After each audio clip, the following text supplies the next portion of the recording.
Allez, petite compile des voitures qu'on a vues au salon de Shanghai, du coup, il y a quelques semaines. Bon, certains ont déjà fait des vidéos dessus, hein. Bon, et je vais faire un top 10, je vais me contenter d'un top 10, il y a eu beaucoup plus de voitures, mais sinon on y passe, on va y passer une demi-heure ou une heure. Alors, on va essayer d'aller vite.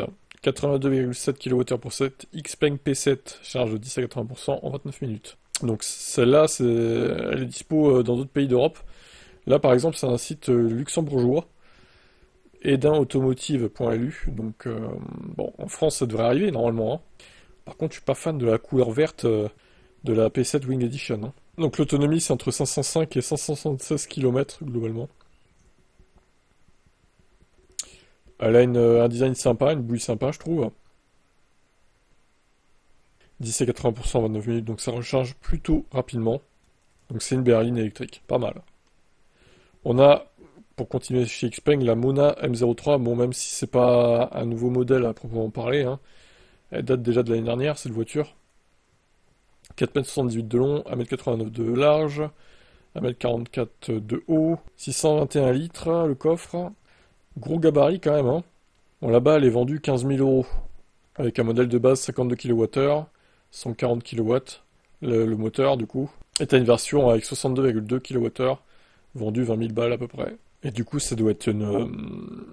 je sais pas si la différence entre la 620 et la 580 max, là. Ça doit être 4 roues motrices, hein, je pense. Ouais, quoique, même pas sûr, parce que c'est le même 0 à 100, donc... Bon. De toute façon, si elle arrive un jour en Europe, ce sera x2 le prix minimum. Faut compter là-dessus, donc... espérons, hein, ça ferait une petite berline sympathique. Enfin, une petite berline, elle est assez grosse, mais... ça serait une berline électrique pas trop chère, quoi. Alors, celui-là, par contre, le Xpeng X9, il est tellement hideux, je trouve. Franchement, qu'est-ce qu'il est moche, quoi. 5,29 m de long, 2 mètres de large. 4 roues directrices, d'accord, mais bon... c'est quand même un énorme gabarit, 755 litres. Voyons les autres photos. Ce genre de véhicule, en Europe, ça marchera pas. Alors, en noir, on va dire que sa laideur ressort un peu moins. Mais oh, l'arrière sculpté comment on dit? À la serpe, je crois que c'est ça le terme. C'est horrible. L'avant encore bon, c'est ce que fait Xpeng d'habitude. Mais l'arrière, je sais pas ce qu'ils ont essayé de faire. Mais non, non, non, non, non, ça va pas du tout.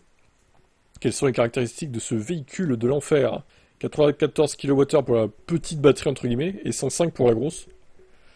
Donc en gros, il y a 90 km de différence entre les deux. T'as une version 4 roues motrices également de 503 chevaux. La charge rapide est très rapide pour le coup. La petite batterie entre guillemets 12 minutes.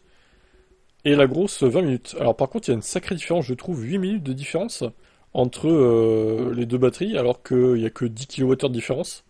On peut se demander pourquoi il y a autant de différence entre les deux pour le coup. Mais bon. Donc voilà pour ce qu'on pouvait dire d'Xpeng. Je vais faire d'autres vidéos avec d'autres marques du coup. Je divise ça au niveau des marques, ce sera plus simple je pense. Comme ça fera des vidéos assez courtes.